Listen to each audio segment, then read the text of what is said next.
buenos días para todas y para todos y muchas gracias por acompañarnos en una nueva sesión del ciclo de actualización para periodistas en Centroamérica.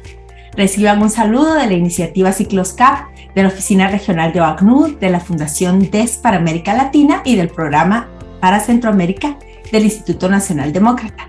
Les damos la más cordial bienvenida a la sesión 12 del CAP con el tema Populismo y Autocracia. Esta mañana tenemos mucho gusto de que nos acompañe como expositora Guadalupe Salmorán Villar. Guadalupe es investigadora del Instituto de Investigaciones Jurídicas de la Universidad Nacional Autónoma de México, UNAM, y es profesora del doctorado de Derecho en esa misma universidad. Guadalupe también es doctora en Teoría Política por la Universidad de Turín, Italia, y es licenciada en Derecho por la UNAM.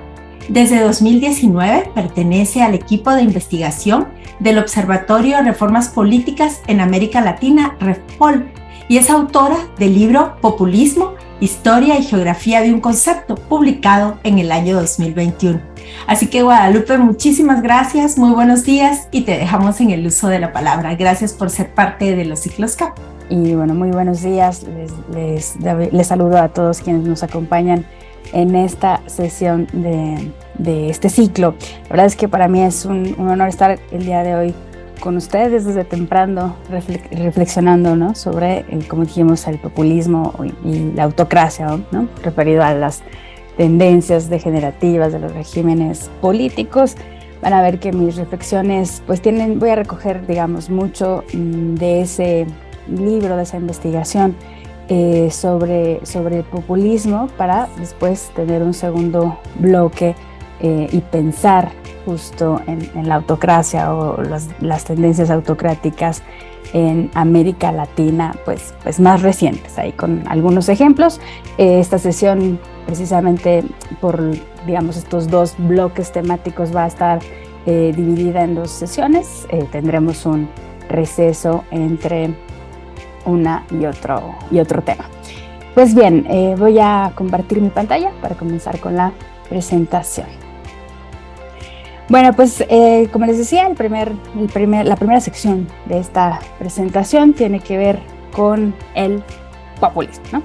El ascenso, la consolidación de liderazgos y de movimientos populistas, pues parece ser un fenómeno global, ¿no? Ha quedado atrás esa idea de que el fenómeno populista es un fenómeno endémico a ciertas regiones del mundo, específicamente en América Latina o en aquellos contextos con democracias frágiles o no desconsolidadas. Ahora parece ser que estos fenómenos populistas pues más bien también se han extendido en todas partes del mundo, incluso ahí donde se ha dicho hay regímenes democráticos consolidados. Este conjunto de fenómenos pues se dice en la literatura especializada que es una especie de respuesta al creciente desencanto con la democracia que vemos en todas partes ante, ¿no?, la incompetencia de las clases políticas en la solución de los problemas sociales y económicos fundamentales, pero también al declive de los partidos políticos tradicionales, que insisto, se piensa como una serie de atmósfera, de conjuntos que hacen una atmósfera ideal para la aparición de estos movimientos y líderes populistas. Sin embargo, pues la categoría de populismo, la expresión de populismo populista, en realidad son expresiones polémicas, ¿no? Polémicas, resbaladizas, y de alguna manera pues, que han sido también criticadas, ¿no?, o puestas en dudas sobre su utilidad. Y es un concepto polémico porque pues presenta en la mayoría de los casos pues una connotación negativa, ¿no? Generalmente se usa en el espacio político, ustedes lo saben, para descalificar, ¿no?, a líderes o ciertos movimientos por su asociación a otras palabras, otras expresiones del lenguaje político, como la demagogia, por ejemplo, ¿no? También hay controversias sobre el empleo de esta palabra para denotar o para describir fenómenos políticos, porque en realidad no hay un acuerdo, un consenso sobre el significado de esta palabra. Lo vamos a ver el día de hoy, en realidad la palabra populismo, las expresiones populismo, populista, pues han encontrado diferentes significados a lo largo del tiempo e incluso en un mismo contexto, pues puede haber variaciones de significado importantes. Pienso nada menos en las diferencias, ¿no?, que existen entre su uso en América Latina, a diferencia de lo que sucede en Europa.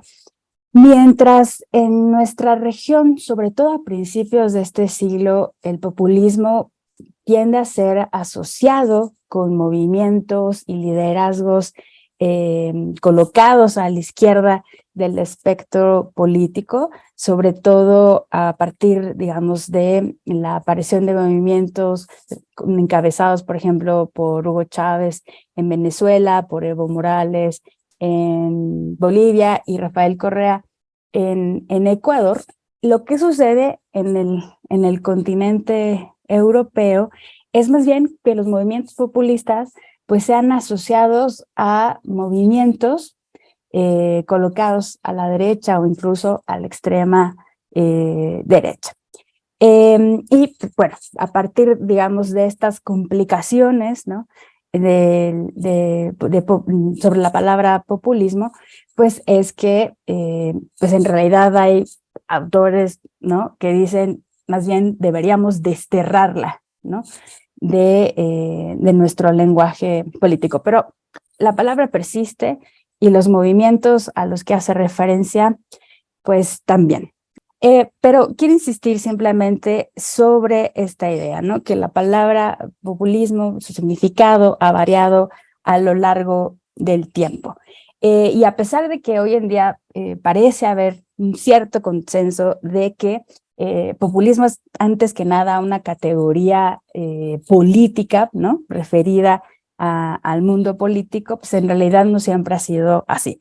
La palabra populismo, como refieren a esa investigación que les decía, en la que hago una reconstrucción de los significados más prevalentes, recurrentes de la palabra populismo, pues esta fue acuñada a finales del siglo XIX, ¿no? En realidad, esta expresión entra en los trabajos de historia para referir a dos fenómenos políticos específicos, ¿no?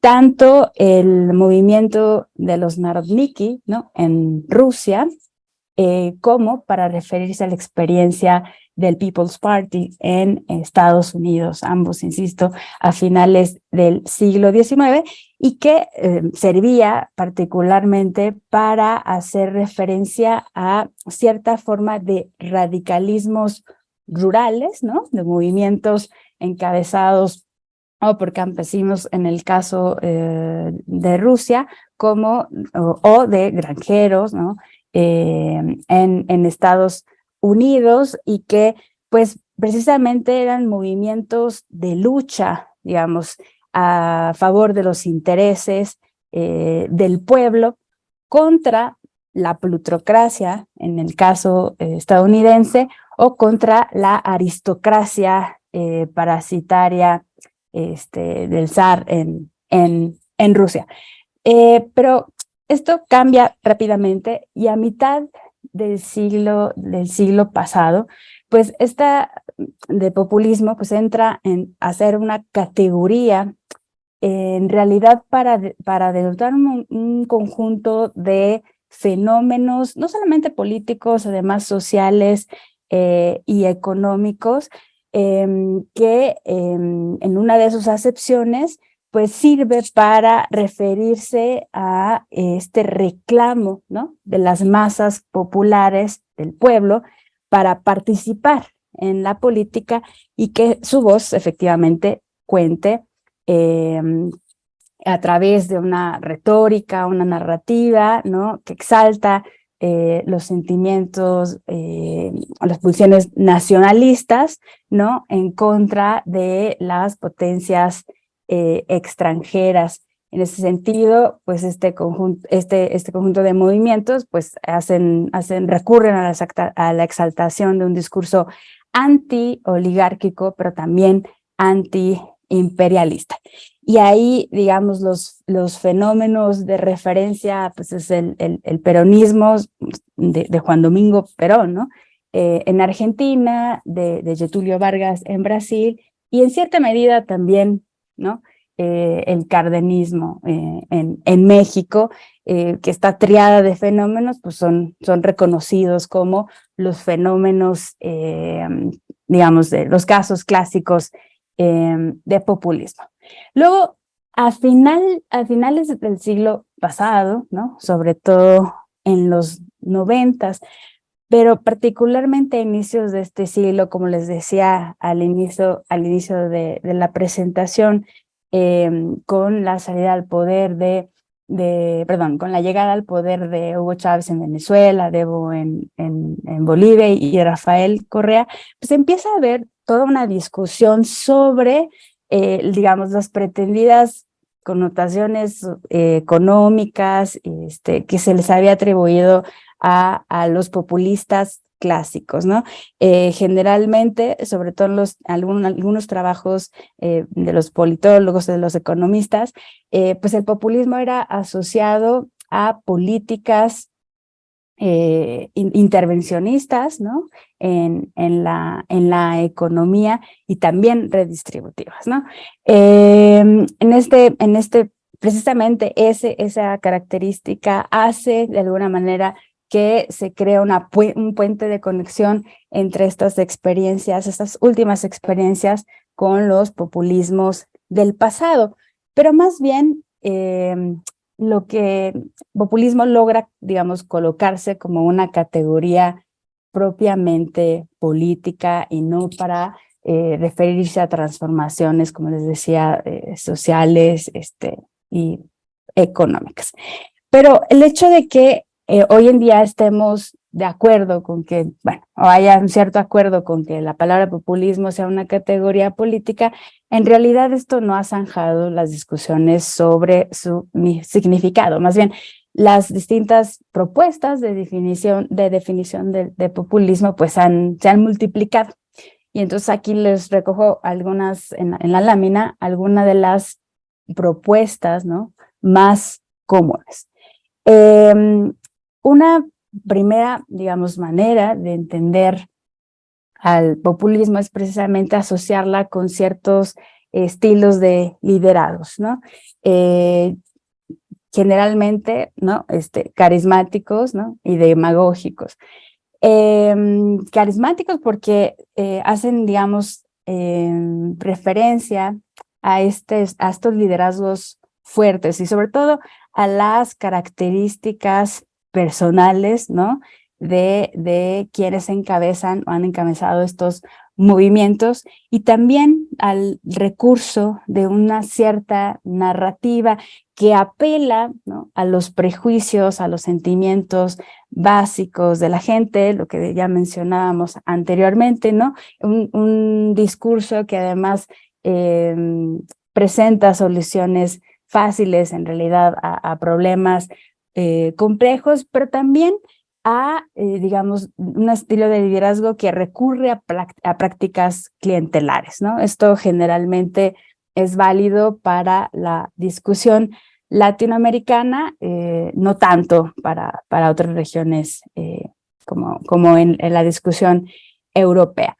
Y a pesar de que pues parezca ser uno de los signos, digamos, más distintivos del populismo, pues parece ser que no basta. Incluso hay quienes dicen que no necesariamente un liderazgo populista es demagógico y carismático, porque pues no todas las veces que calificamos a alguien como demagógico o carismático estamos refiriéndonos necesariamente a un líder populista. Luego está lo que decían también antes, ¿no? Lo que es en esta sesión, pues populismo sería además, ¿no? Digamos, de recurrir a esta narrativa carismática y demagógica, pues más bien una estrategia, una cierta estrategia para conectar con la gente, ¿no? Y esta estrategia, pues, pasa por establecer una comunicación desintermediada, es decir, sin intermediaciones, entre los líderes y el pueblo. Y aquí los autores identifican distintas maneras en que los líderes llegan al pueblo. Empezando desde la forma en la que hablan, ¿no? Adaptando un lenguaje común que les haga ver o parecer, digamos, como uno más del pueblo, pero también, como en el caso de los populismos clásicos, recurriendo, ¿no? a estas manifestaciones masivas públicas, ¿no? Los populismos clásicos en las plazas, en los casos más recientes, esta forma, digamos, de contacto constante y directo más bien pasa por el uso de los medios de comunicación masiva. Estoy pensando sobre todo en el programa no sé si recuerdan, seguro sí, de Hugo Chávez, ¿no? A lo presidente, en el que prácticamente se presentaba todas las mañanas a opinar sobre todos los temas políticos relevantes, que de alguna manera tiene su conexión con lo que está sucediendo actualmente en México con las así llamadas mañaneras, ¿no? Estas conferencias que tiene el presidente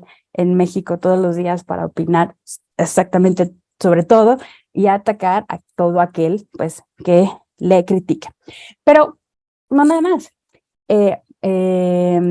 También, ¿no? Entre las formas, digamos, para trascender a las intermediaciones políticas de los movimientos y líderes populistas, pues está el recurrir a la celebración también constante, recurrente, de los mecanismos de participación directa, ¿no? Ciudadana. Estoy pensando sobre todo en las consultas populares, en los plebiscitos o incluso en otros mecanismos como la revocación de mandato, que ahora están como tan de moda y que se han colocado pues en la agenda política de la región latinoamericana.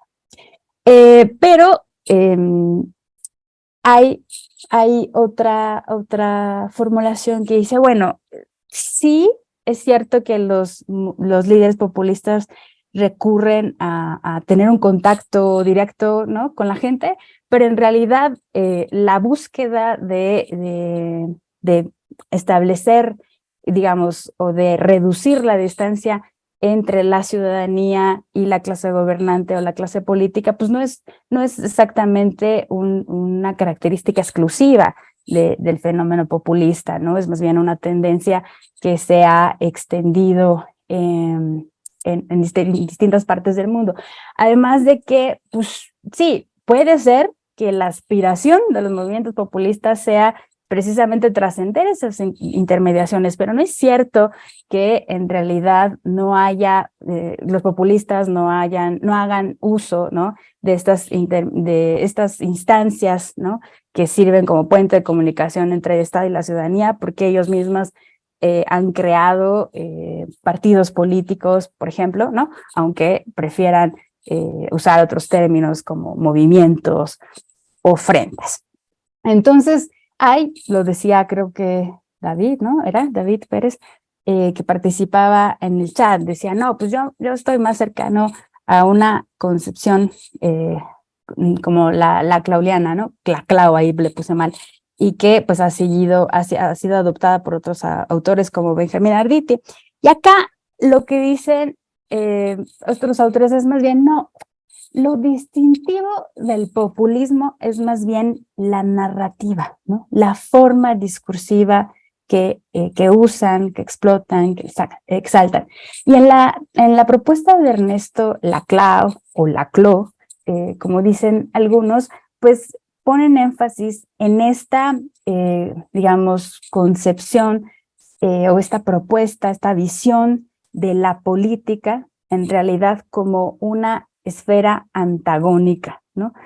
Irreconciliable, digamos, irreductible entre el pueblo y el bloque de poder, según la propuesta de Ernesto Laclau, o El pueblo y sus enemigos. Esta es otra de las características, digamos, distintivas de los fenómenos populistas.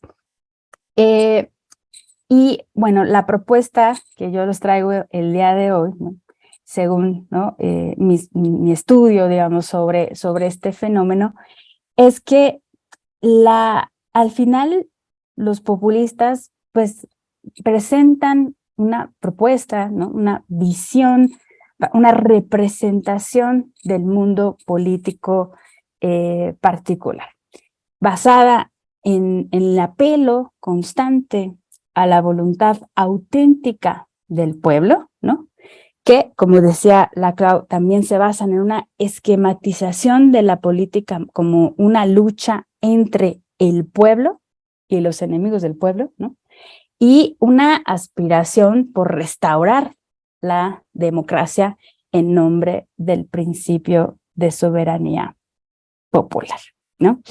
Entonces, desde esta perspectiva, pues en la narrativa, en la lógica discursiva de los movimientos y liderazgos populistas, como les decía, está esta cosa de apelar al pueblo como un sujeto unitario, como un sujeto monolítico, ¿no?, depositario siempre de valores positivos, ¿no?, y que se exalta como una fuente legítima o la única fuente legítima del poder. También está esta concepción antagónica, fundamentalmente antagónica de la política, ya les decía, ¿no?, como una lucha entre el pueblo y sus enemigos, que comúnmente son representadas por las élites políticas, económicas e incluso culturales, a los que pues, les viene imputada la responsabilidad de haber atentado o de atentar contra la soberanía, el bienestar e incluso la identidad, la supuesta identidad colectiva del conjunto llamado pueblo. Y en tercer lugar, esto que les decía, ¿no?, de esta aspiración por restablecer la soberanía popular o devolverle el poder que le corresponde al pueblo en democracia mediante la institución o en la instauración de una forma de gobierno pues, que trascienda las intermediaciones políticas, ¿no? En primer lugar, aquella ejercida por los partidos políticos. Y bueno, también lo decían un poco acá en las intervenciones. Fíjense cómo al final en el discurso populista pues también hay una crítica, ¿no?, al funcionamiento tradicional de las democracias realmente existentes. Y bueno, desde mi perspectiva, creo que el populismo seguirá siendo una alternativa, digamos, atractiva, mientras pues siga extendiéndose entre largas franjas de la población y en diversas partes del mundo, en el que del que el juego democrático no es más que una simulación, ¿no?, que permite a un grupo reducido de élites, ¿no?, una casta autorreferencial, ciega e insensible a las demandas de la sociedad, pues para usar al Estado y así asegurarse privilegios y procurarse beneficios personales. El problema con esta, digamos, esta narrativa, esta forma de entender a la política, es que a la política, al papel del pueblo en democracia y el sentido mismo de esta forma de gobierno, pues yo creo que esta manera, ¿no?, de entender estas tres cosas, pues en realidad cuando es radicalizada, pues supone distintos problemas para los regímenes democráticos, porque al final cada una de estas apuestas pues entran en conflicto o es potencialmente problemática para alguno de los presupuestos, ¿no?, sobre los que está basada esta forma de gobierno. La democracia, en su, digamos, vertiente moderna, en su versión moderna, pues que va de la mano, ¿no?, con un esquema de la articulación del poder, ¿no?, del Estado constitucional. Pues bien, lo que digo es que cuando esta narrativa se exacerba, pues puede contradecir pues algunos de los principios sobre los que descansa la democracia constitucional. ¿Por qué? Y ahí van los problemas, ¿no? Esta reivindicación del pueblo, ¿no?, hecha por los populistas como un sujeto políticamente unitario, ¿no?, y moralmente unificado, pues es una representación del pueblo como si éste pudiera tener aspiraciones e intereses propios, que pueden ser ya no solo representados, sino encarnados por la voz de un líder. Y esta representación es problemática porque es falaz e inadecuada para reflejar no solamente la complejidad de las sociedades contemporáneas, sino también para dar cuenta del pluralismo político. ¿Y por qué digo esto? Porque al final hablar del pueblo como un sujeto, insisto, como aspiraciones o una voz que puede ser encarnada por el líder, pues es una representación en realidad falaz de la existencia de un consenso unánime, ¿no? Cuando sabemos que lo que caracteriza a las sociedades modernas en contextos democráticos es más bien la divergencia de opiniones, de orientaciones, y de ideales políticos.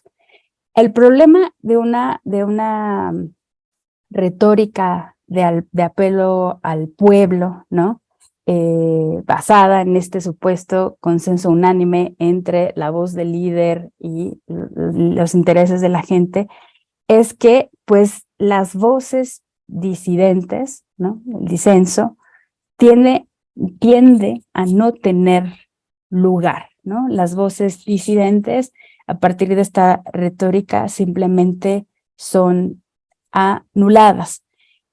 Cuando les decía, pues la democracia pues, descansa necesariamente en la coexistencia de múltiples grupos de opinión e intereses, muchas de las veces contradictorios y en competencia entre ellos, ¿no? Comúnmente se piensa que la característica distintiva de los regímenes democráticos es la existencia de un más o menos amplio consenso popular. Pero en realidad, la característica distintiva de las democracias modernas es el espacio, ¿no?, que se le da al disenso.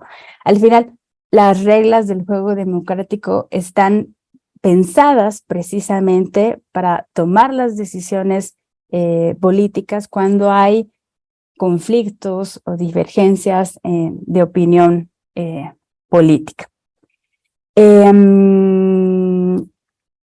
Y entonces, pues de modo que hablar de voluntad popular como algo preconstituido o algo anterior a echar a andar estas reglas del juego democrático, pues en realidad pues va en contra, ¿no?, de todo el sentido de esta forma de gobierno. Luego, el segundo punto, esta representación, esta esquematización dicotómica, ¿no?, que divide la esfera pública, el espacio público, en dos alternativas opuestas e irreconciliables, ¿no?, entre el pueblo y sus enemigos, también es problemática porque retóricamente se hace coincidir la voluntad popular, ¿no?, con lo que dice o con el mandato directo o incontestable, ¿no?, de quien se arroga, se asume el poder de hablar en nombre de ese pueblo y convierte, ¿no?, a cualquier, digamos, voz que no coincida con la voz del pueblo como, y también a cualquier voz disidente, en un enemigo, ¿no?, en rivales irreconciliables a los que se les desconoce toda legitimidad política. En ese sentido, pues digo que los populismos se llevan bien con posturas conspirativas, ¿no?, que explican las causas del malestar popular mediante la identificación, o peor aún, mediante la construcción de verdaderos chivos expiatorios, ¿no?, culpables de los malestares del pueblo, y basta pensar para ello nada menos en las acusaciones incendiarias, como les decía, que hicieron los populismos clásicos contra las potencias extranjeras, ¿no?, en este discurso antiimperialista, o en las mafias del poder, como le gusta decir al mandatario mexicano. Lo mismo, ¿no?, que en la retórica,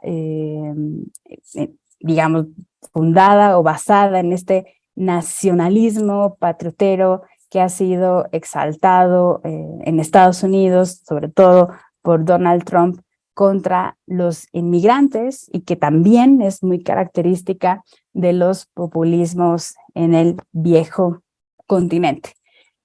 El problema con esto, ¿no?, con la identificación de chivos expiatorios para explicar los males, digamos, que aquejan a la gente, es que pues al final cualquier diferencia política, económica o cultural, incluso étnica, pues pueden ser un buen pretexto para imaginar o sobre todo improvisar enemigos, ¿no?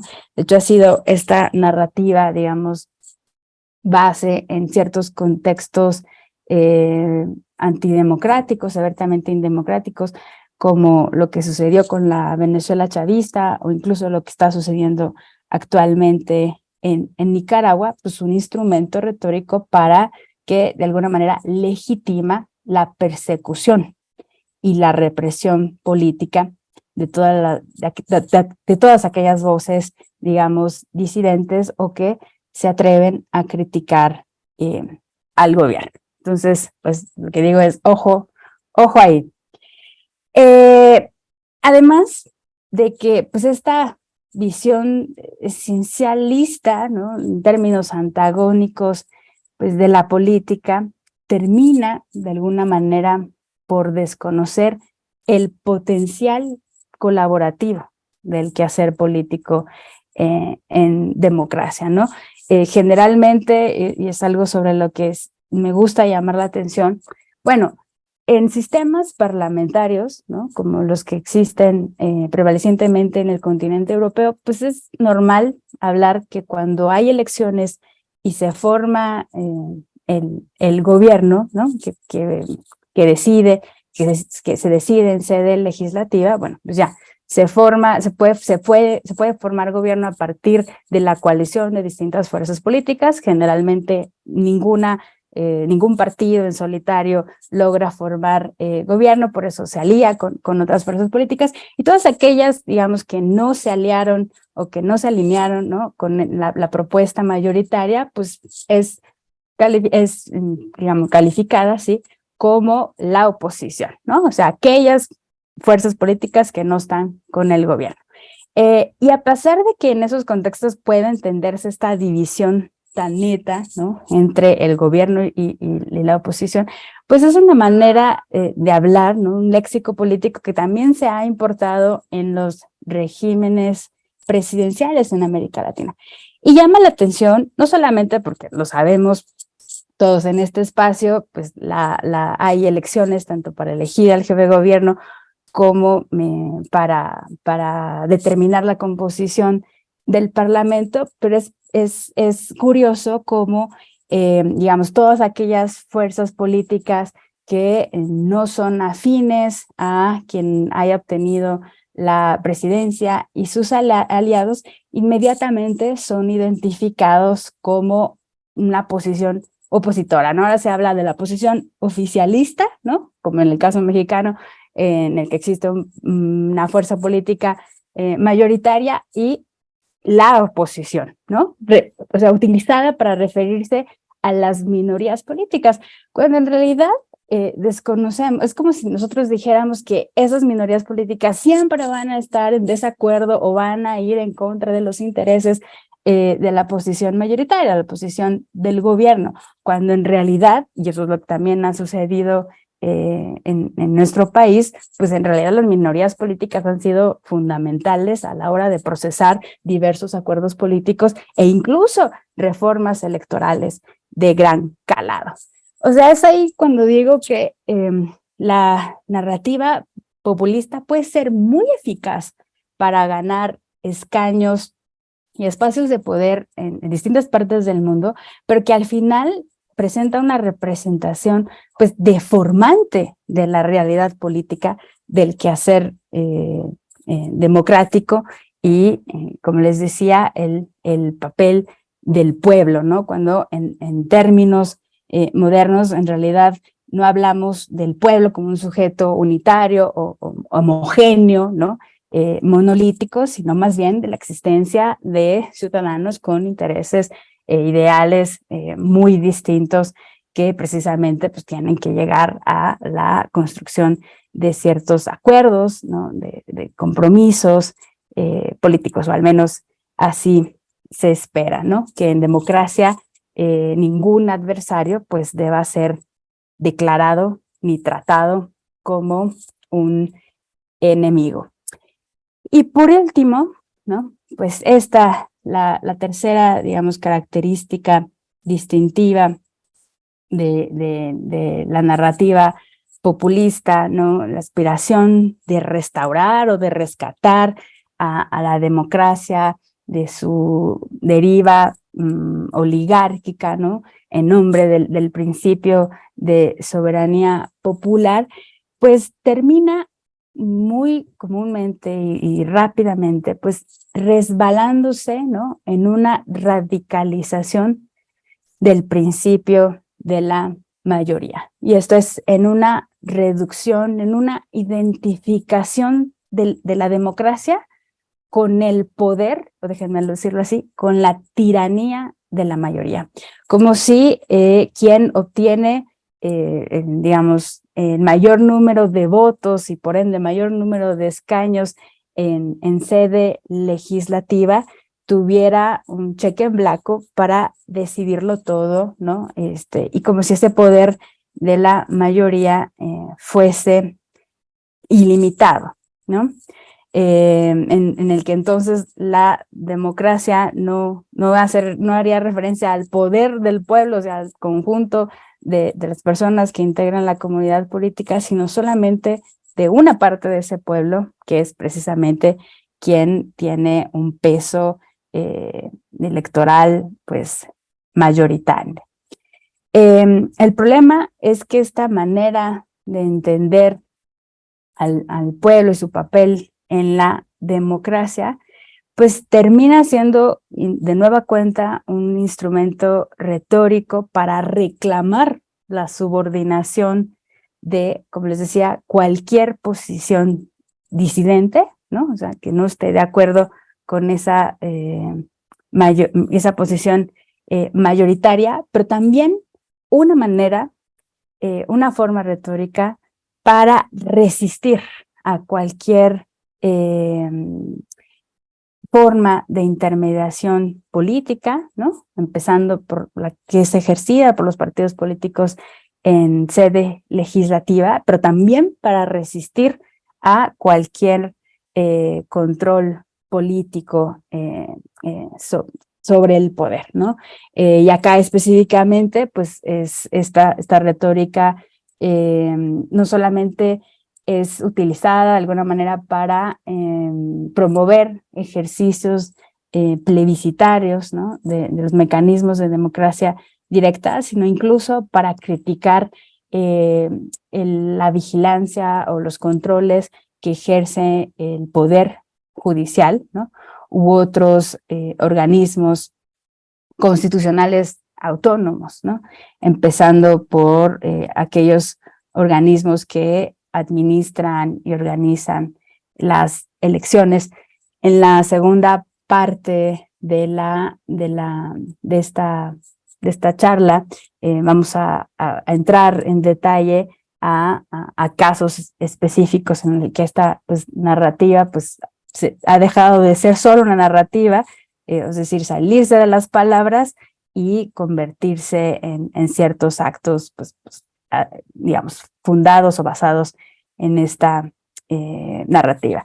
Y lo que digo es que, pues, estas tensiones entre, pues, populismo y la democracia, pues, no es una cuestión meramente discursiva. Los mismos casos, lo que sucedió, pues, con los movimientos populistas de Hugo Chávez en Venezuela y de Evo Morales en Bolivia, junto a casos más recientes, ¿no? En el que, pues, con algunas dudas se incluye también al gobierno de Nayib Bukele en El Salvador, el dictador más cool del mundo, ¿no? Según sus propias aseveraciones en Twitter, e incluso también, ¿no? A las que podemos agregar al caso mexicano con el movimiento López Obradorista. El problema es que casi siempre, pues, las aspiraciones refundacionales de la democracia, de rescate de la democracia, pues no han tenido digamos, los resultados esperados, ¿no? Al contrario, más allá de las reivindicaciones de la democracia y del pueblo discursivamente, pues en algunos países, ¿no? como los que acabo de mencionar, pues más bien se observa una tendencia, ¿no? hacia la concentración y la verticalización del poder, ¿no? en beneficio casi siempre del poder ejecutivo y en detrimento de otros poderes, principalmente el papel que ejerce los congresos, y aunque guardando las proporciones y las diferencias de cada caso concreto, que también son contextos en el que las elecciones terminan o tienden a convertirse más bien en un rito plebiscitario, ¿no? En un ejercicio de investidura del jefe de gobierno, en el que en realidad, como les decía, la segunda parte tiene que ver con precisamente las tendencias autocráticas de la democracia, o más bien la parte que refiere a la autocracia. Les decía, yo voy a concentrar sobre todo mis reflexiones pensando en lo que sucede en América Latina o en algunos países de América Latina. El problema de hoy en día es que hay fuertes preocupaciones a nivel mundial, no solamente regional, sobre el estado de salud de las democracias. Hay a nivel, digamos, de la parte académica, hay toda una discusión bien importante sobre distintas tendencias y se ocupan muchas palabras para ello, de recesión, declive, erosión, deterioro, retroceso de la democracia, insisto, a nivel mundial y a nivel global, que además pues ha sido reportado, ¿no? por distintos informes, ¿no? sobre el estado de salud o, déjenme decirlo así, de calidad sobre la democracia en el mundo. Y desde mi perspectiva, creo que para entender estas tendencias, podemos llamarlas así, degenerativas de la democracia, pues es indispensable repensar no solamente el sentido de ser, los presupuestos a partir de los cuales está construida esta forma de gobierno, sino también su contrario, ¿no? La llamada, la así llamada autocracia, que es una palabra, es una expresión igual del lenguaje político que comúnmente se emplea como sinónimo de autoritarismo y que sirve, como decía, pues para denotar los procesos de degeneración de la democracia o, dicho de otra manera, aquellos procesos, ¿no?, políticos tendientes a asumir connotaciones, perdón, de la forma política contraria u opuesta de la democracia. Autocracia y democracia, pues son dos términos empleados para referir justo el contraste entre dos formas de gobierno opuestas, ¿no?, en las que es posible dividir hoy en día el universo político. Se trata de dos formas de articular y organizar el ejercicio del poder decisional colectivo que, sin embargo, pues hace referencia a una bipartición ideal, ¿no? En realidad esta propuesta de clasificación de las formas de gobierno entre democracia y autocracia, pues puede ser, digamos, referida, atribuida, remontada al pensamiento de este filósofo y jurista Hans Kelsen, ¿no?, que ha sido retomada por algunos filósofos o teóricos políticos, entre pues, los que destaca Norberto Bobbio, de alguna manera también Giovanni Sartori, o incluso Robert Dahl, y que pues es usada, como les decía, junto con otra palabra, esta del autoritarismo o de gobiernos autoritaria, de gobierno autoritario, que en realidad es una expresión que es usada mayormente por los politólogos y que ha terminado por desplazar casi por completo a otra de las expresiones que también existen en el lenguaje político para referirnos a formas de gobiernos no democráticas, como es la dictadura, ¿no?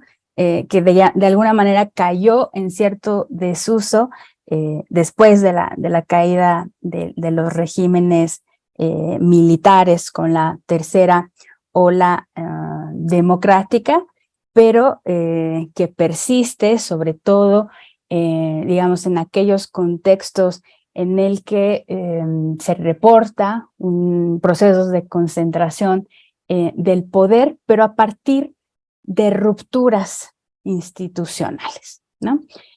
O que imposiciones del poder a partir de golpes de Estado. Y esta es la primera cosa que me gustaría resaltar en este momento, ¿no? Hay una preocupación actualmente porque estos retrocesos o procesos de erosión democrática, a diferencia de lo que sucedía en pasado, pues no se han impuesto a partir de eso, de golpes de Estado, de rupturas institucionales y la imposición tal cual de gobiernos militares, sino más bien los retrocesos a la democracia actualmente pues tienen particularidades muy singulares, ¿no?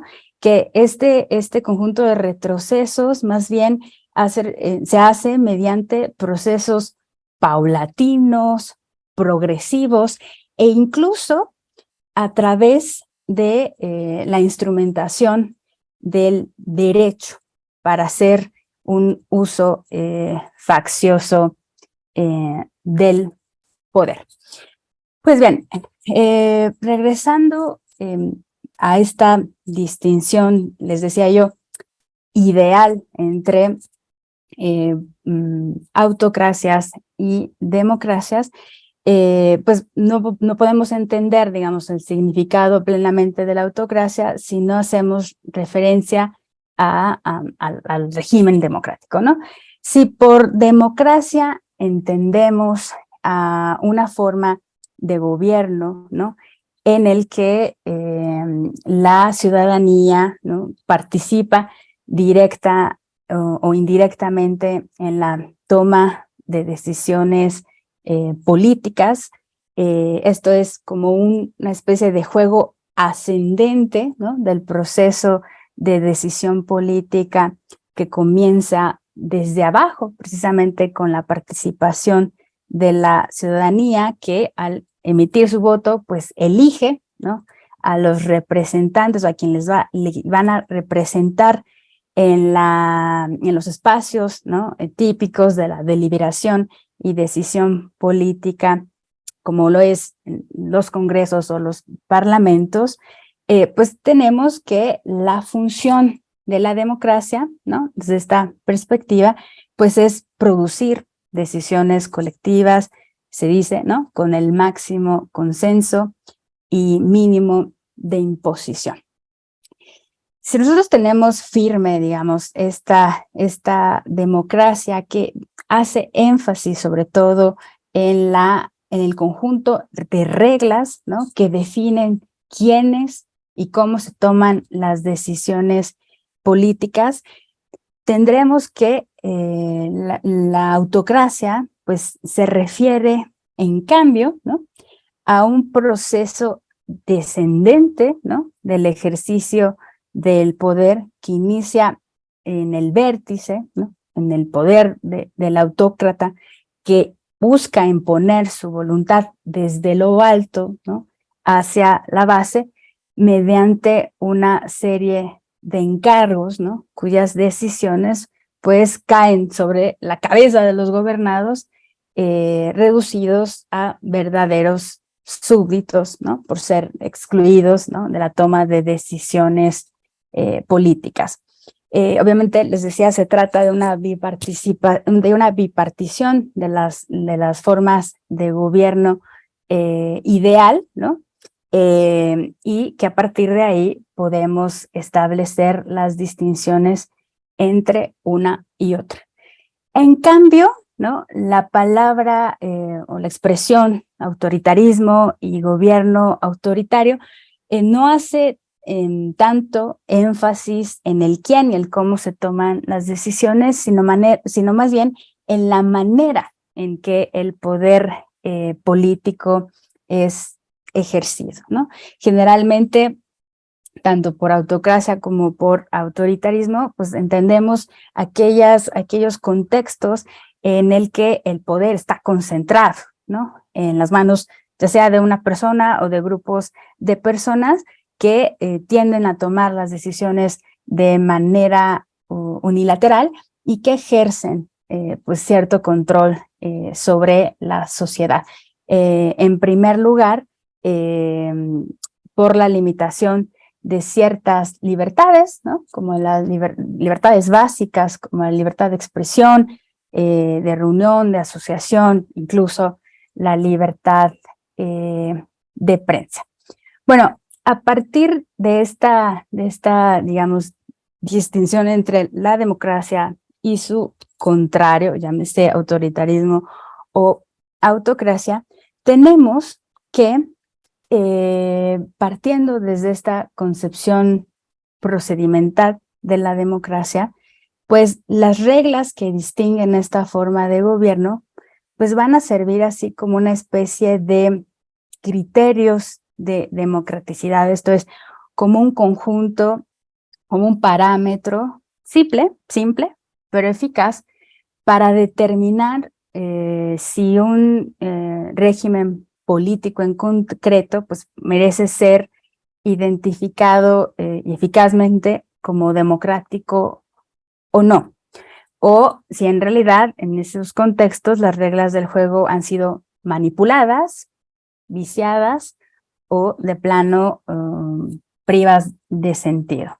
De modo que nosotros podemos identificar a un régimen como autocrático precisamente cuando las reglas que definen el quién y el cómo pues son manipuladas, son anuladas, son tergiversadas o de plano anuladas.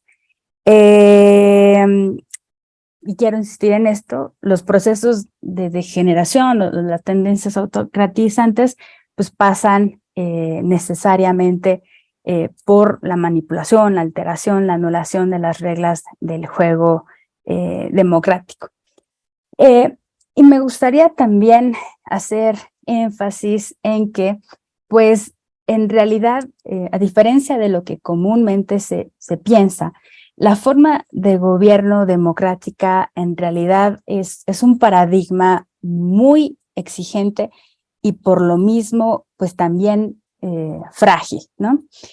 Aparte de estas reglas que definen digamos, el acceso al poder mediante elecciones libres, ¿no? Periódicas y competitivas, pues la democracia requiere de un conjunto de presupuestos, tanto institucionales como jurídicos, ¿no? Empezando por la vigencia del Estado de Derecho, basado, pues a su vez, en el reconocimiento y la garantía de un conjunto de derechos y libertades fundamentales, pero también en la existencia y la articulación del poder político a partir del principio de separación y división de poderes. Lo sé que esto puede resultar básico o simplón, pero digamos, es importante insistir en que en la democracia, ¿no? La democracia es una forma de gobierno en el que el poder político está limitado, ¿no? Y en el que existen o deberían existir una serie de garantías contra los abusos del poder. Cuando estas garantías institucionales y jurídicas caen, y este es el punto, la democracia también lo hace. Luego, eso es lo que dice, o lo que podemos decir, digamos, desde la academia, pero los reportes sobre los retrocesos, los reportes sobre el estado de salud de la democracia también refieren o constatan empíricamente estos fenómenos.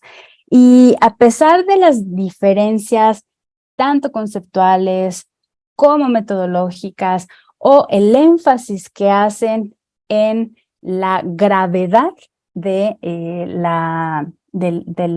estos procesos, en realidad todos reportan, tanto a nivel mundial como a nivel regional, específicamente para América Latina, no solamente un desencanto, como ya se ha venido registrando desde hace décadas, un desencanto con la democracia, la clase política, el papel de los partidos políticos y de los congresos, sino más bien reportan que el número de países democráticos globalmente pues no está creciendo y que más bien lo que está proliferando en algunos contextos de manera alarmante son estas tendencias autocratizantes.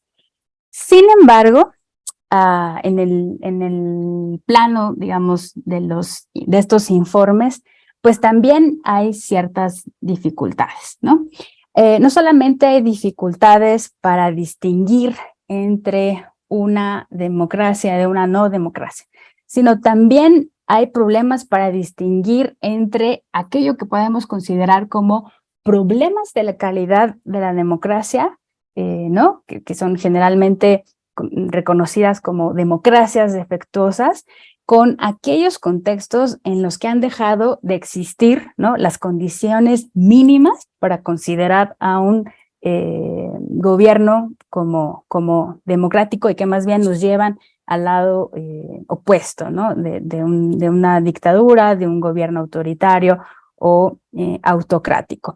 Por eso es que todos estos informes, reportes, pues incluyen, ¿no?, situaciones intermedias, ¿no?, en el que no podemos adscribir plenamente a los países como una democracia, pero tampoco como una autocracia simple y llana, y entonces se habla de regímenes híbridos, de democracias defectuosas, como les decía, o en el caso del reporte DIDEM, de democracias electorales, ¿no? En contraposición de las democracias liberales, que pues coinciden con esta idea de que la democracia es un proyecto exigente, ¿no? Que requiere de ciertas salvaguardias institucionales y jurídicas. Y dentro de los regímenes híbridos, ¿no? Estoy pensando sobre todo en lo que dice el The Economist, pues coloca justo a El Salvador, a Honduras, a Guatemala, a Bolivia, a Ecuador, a Perú e incluso México como una especie de régimen híbrido, es decir, en el que no existe una democracia plena y en el que entre, digamos, los candidatos sí o sí de regímenes abiertamente no democráticos, pues está Cuba, Venezuela, Nicaragua y también, aunque hay una discusión importante, el caso de Haití. Las problemáticas, les decía, para identificar, digamos, las diferencias o plenamente a los países entre una categoría u otra, en realidad la situación de México ayuda mucho para entender estos problemas, ¿no? Les decía, el The Economist, ¿no? La unidad de inteligencia del The Economist lo coloca, lo considera como un régimen híbrido, entre otras cosas, pues por las ofensivas que desde el poder presidencial, se ha hecho en contra del organismo nacional encargado de organizar las elecciones, el Instituto Nacional Electoral, pero también, ¿no? Digamos, le vale esta calificación de régimen híbrido precisamente por los permanentes ataques contra los periodistas, los medios de comunicación y los académicos críticos al poder. Y en tercer lugar, por un fenómeno también bien preocupante, que es el creciente proceso de militarización de la seguridad pública y de otras esferas de la vida pública. Idea Internacional, en cambio, ¿no? Coloca a México como una democracia de desempeño medio, no solamente por esos ataques que ya les decía en contra de los medios, de los periodistas, también por los ataques que el propio presidente ha hecho frente a los órganos constitucionales autónomos, pero también por esta creciente violencia, ¿no? Y de asesinatos contra los periodistas. Lo mismo que DIDEM, ¿no? Que hace, como les decía, una calificación de México como una democracia electoral, lo mismo que Freedom House, que califica a México solo como un país parcialmente libre precisamente por estos ataques contra libertades de prensa, de expresión, etc. Ahora, lo que les decía, en América Latina, ¿no? Antes de estos, digamos, de que las alertas a nivel internacional y regional se prendieran sobre el estado de salud de las democracias, ¿no? Pensábamos a los desafíos, digamos, más grandes de la democracia como factores externos, ¿no? Exógenos a las democracias, y entonces ahí, de nueva cuenta, las condiciones medioambientales, si me dejan decirlo así, eran como los problemas más importantes para la consolidación y el funcionamiento correcto de las democracias en esta región, en el que la pobreza, la desigualdad, la violencia, la inseguridad, la corrupción y también, ¿no? Aunada junto con la pandemia, la crisis sanitaria y más recientemente las crisis migratorias. Pero digamos, las singularidades de los procesos que estamos asistiendo actualmente, en realidad los desafíos de la democracia, aparte de esas condiciones socioeconómicas, ¿no? Que determinan el funcionamiento de la democracia, pues más bien tenemos asaltos desde dentro, progresivos, y como les decía yo, haciendo recurso incluso al derecho o a recursos institucionales para desfondar no solamente las reglas del juego democrático, sino también los dos principios o pilares sobre los que está fundado el Estado de Derecho. Y para lograrlo, pues se ha hecho un uso faccioso de las instituciones del Estado, se ha hecho un asalto a la separación de poderes, ¿no? Principalmente a la independencia judicial, y esto se ha hecho de diferentes maneras, no solamente bajo la forma de ataques, ¿no?, retóricos desde el poder hacia el papel de los jueces, sino, como les decía, echando mano de reformas al poder judicial, destituciones irregulares de los miembros de las máximas cortes en los países, generalmente las cortes constitucionales.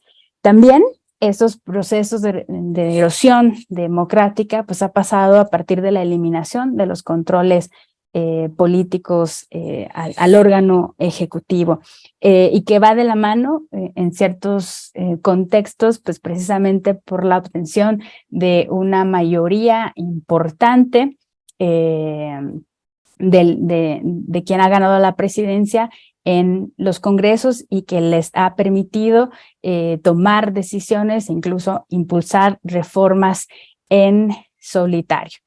Pero no nada más. Digamos, la eliminación de estos controles políticos pues ha pasado por el impulso de reformas, pero también de decisiones de los jueces para habilitar o para relajar o incluso eliminar, ¿no?, las limitaciones temporales a la reelección de los poderes presidenciales.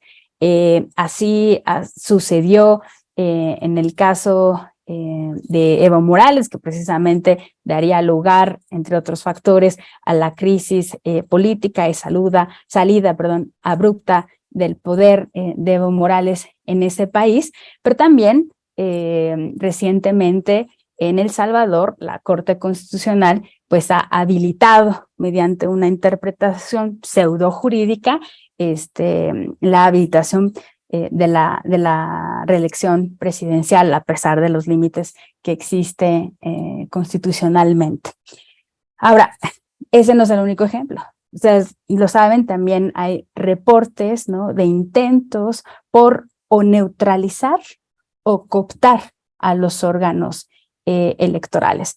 Perdonen que haga referencia al caso mexicano, pero actualmente hay una crisis, digamos, o estamos al borde de una crisis político-electoral, precisamente por el impulso, primero, de una reforma constitucional fallida que pretendía desaparecer al actual Instituto Nacional Electoral y reemplazarlo por otro árbitro nacional cuyos miembros fuesen elegidos mediante voto popular, que también incluía esta propuesta de reforma impulsada por el presidente, la reducción del Congreso y la eliminación del financiamiento público a los partidos políticos que destinan a sus actividades ordinarias. Esa reforma constitucional no pasó, no solamente porque el partido oficialista no alcanzó la mayoría calificada, sino además porque se hicieron distintas movilizaciones que de alguna manera pusieron el foco de atención sobre la situación mexicana. Sin embargo, esa reforma pues, constitucional fue reemplazada por otro conjunto, un paquete de reformas electorales a las leyes secundarias, conocidas como el Plan B, cuyo propósito pues, es el desmantelamiento del Instituto Nacional Electoral, que no solamente amenaza la autonomía y la independencia de este órgano, sino que además le pone distintas trabas que imposibilitan su operatividad, ¿no? Y que pone en riesgo, la administración de ciertas cadenas o etapas del proceso electoral en manos del gobierno. Esta reforma fue aprobada mayoritariamente en sede legislativa y actualmente pues está haciendo o va a ser estudiada inminentemente por el Poder Judicial, que precisamente, ¿no?, estos ataques al Poder Judicial, pues es otro de los factores, digamos, que se colocan como uno de los riesgos, ¿no?, a la democracia, y que en México también se actualiza, no solamente por los distintos ataques que el presidente ha hecho en contra de algunas decisiones que en este momento está tomando la Corte, como en este momento sobre los intentos de militarizar las funciones de seguridad pública, sino también por otros intentos que no tuvieron éxito, pero que pasan incluso por la propuesta de ampliar el mandato de la presidencia de la Corte misma a cargo de Arturo Saldívar. Bueno, este intento no pasó. Al final hubo una renovación normal, pero digamos los intentos de injerencia desde el poder hacia otros poderes son palpables, son visibles y están documentados. Otro de las, digamos, de los fenómenos que han puesto las alarmas por cuanto hace a los retrocesos democráticos, pues justo tiene que ver con lo que decíamos al inicio, del debilitamiento del pluralismo político, precisamente a partir de la modificación, de la alteración de ciertas reglas electorales que no solamente benefician a los partidos mayoritarios, sino que intentan debilitar a las fuerzas minoritarias o críticas al gobierno. Y un punto central en el que coinciden todos los informes sobre la calidad del estado de salud de las democracias, que es esta detección de hostigamiento y de ataques abiertos en contra del ejercicio de la prensa libre, no solamente un hostigamiento verbal, sino incluso en algunos casos de persecución, de violencia, es decir, traducida en asesinatos de periodistas. Ustedes lo saben mejor que yo, América Latina, pues es la región, sigue siendo la región más peligrosa para ejercer el periodismo y encabezado en estos índices. Y sí, justo quería hacer esta intervención final, una reflexión final que se me había quedado en el tintero. Y es que si bien, digamos, el panorama el que hemos hablado, el que se reporta desde la academia y de los propios informes globales y regionales, pues es alarmante, ¿no? En realidad la democracia está siendo un proyecto desafiado, ¿no?, desde su interior y de manera importante, pero es al mismo tiempo fundamental no caer en un pesimismo o en un alarmismo que nos paralice, ¿no? Al mismo tiempo que es importante no caer en lecturas complacientes. Es urgente, es fundamental reconocer, ¿no?, en ese proceso de reflexión, pues de reconocer la naturaleza, la gravedad y las dimensiones de los retrocesos democráticos, ¿no? Es importante que en la opinión pública y en esto los medios de comunicación tienen un papel fundamental de contrarrestar esa retórica polarizante, ¿no?, que divide a la sociedad. Es al mismo tiempo importante, urgente, seguir protegiendo la integridad de las elecciones, ¿no?, de blindar sobre todo a los organismos que tienen la función esta de administrar, de organizar los comicios que, les decía, ¿no?, en la presentación, pues han sido desafiados abiertamente desde el Poder Ejecutivo. Y pues ya lo último es importante, ¿no?, fortalecer el Estado de Derecho de la garantía de los derechos y libertades fundamentales como uno de los mecanismos para poder restablecer la confianza de la ciudadanía en la democracia, en el que pues las élites políticas pues tienen un deber mucho mayor, ¿no? De repensar autocríticamente su papel en democracia. Eso. Muchísimas gracias, Guadalupe, por tu participación en Ciclos CAP esta mañana, y muchas gracias también a ustedes, colegas, por participar en esta sesión.